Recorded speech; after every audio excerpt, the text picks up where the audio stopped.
Nireveal ni Lieutenant General Roy Galido, Commanding General ng Philippine Army, na ang plans and negotiations ay underway na para sa Philippine Army na magkakaroon ng mid-range capability missile system.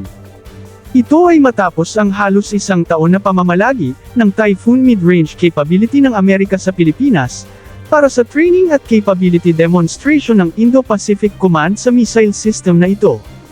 Base sa feasibility study ng Philippine Army sa missile system na ito, at sa kanyang functionality, ay tugmang-tugma umano ito sa Archipelagic Defense Concept ng AFP, kaya nirekomenda agad ng AFP ang pagkakaroon nito, at kinausap nila ang Amerika sa posibilidad ng pagkakaroon ng Pilipinas ng ganito.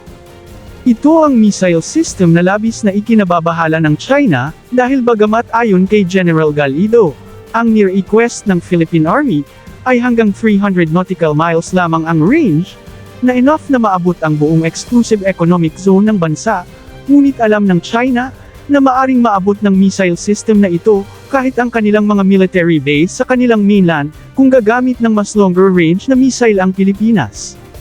Pinaalam ni General Galido ang publiko, na nasa capability developing stage na ang ating Philippine Army, na magkaroon ng mid-range capability, na ang pakay ay tanging pagprotekta ng ating sovereignty. Si President Trump naman, ay una nang nagpahiwatig, na basta't ang kanilang kaalyado ay handang bumili ng mga armas mula sa kanila, ay more than happy umano siyang aprobahan ang pagbenta ng advanced weapon system nila, at isa na nga itong Typhoon mid-range missile system, kaya naman, malaki ang chance, na makuha ito ng Pilipinas, yan ay kung paglalaanan ito ng pondo ng gobyerno. Kung ganun, ang tanong, kailan ba ito makuha ng Pilipinas? Base sa pag-acquire ng Pilipinas ng mga BrahMos missile system, ay umabot ito ng 5 taon, mula nang inumpisahan ang pagbid nito, hanggang sa pag-deliver ng actual na missile system.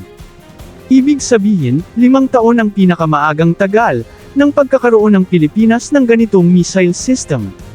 Nilinaw ni General Galido, na wala pa sa budget sa 2025 ang pagbili nito, na nangangahulugang maaring sa 2026 pa ang pag-umpisa ng acquisition process nito. Kung susundin ang minimum of 5 years, year 2031 ang pinakamaagang pagkakaroon natin ng ganitong weapon system, yan ay kung walang problema sa financial funding sa proyektong ito. Dagdag pa ni General Galido, kung ilang battery ang kukunin ng Pilipinas, ay nakadepende umano ito sa economic status ng bansa sa mga darating na taon.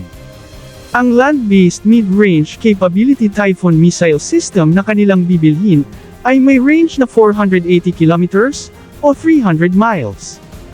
Ang Typhoon system ay magpo-project force ng ating Philippine Army outwards, hanggang 200 nautical miles o 370 kilometers. Ang maritime entitlements limit ng mga archipelagic nation tulad ng Pilipinas, sa ilalim ng United Nations Convention on the Law of the Sea, at bilang international law-abiding country, ay susundin umano ito ng Pilipinas. Ang tanging pakay umano ng AFP sa pag-acquire nito, ay upang protektahan ang mga barko ng ating mga primary major service, tulad ng Philippine Navy at Philippine Coast Guard. Inisnab naman ng Pilipinas ang reklamo ng China sa pag-acquire ng Pilipinas ng ganitong klaseng missile system, dahil labis umanong sinisira ng Amerika ang regional security and stability sa South China Sea, nang dineploy nito ang missile system na ito sa Pilipinas, mas lalo na kung Pilipinas mismo ang magkakaroon nito. Ayon kay General Galido, walang pakialam ang China sa kung ano ang gagawin ng Pilipinas sa kanyang defense program. Ang Pilipinas ay walang plano na umatake ng ibang bansa, dahil labag ito sa ating konstitusyon, ang defense program ng Pilipinas ay purely for defense lamang. Nagbabala naman ang China sa posibilidad ng armed race sa rehiyon, kapag merong mga ganitong weapon system ang Pilipinas at Amerika dito. Ayon sa AFP, wala kaming pakialam.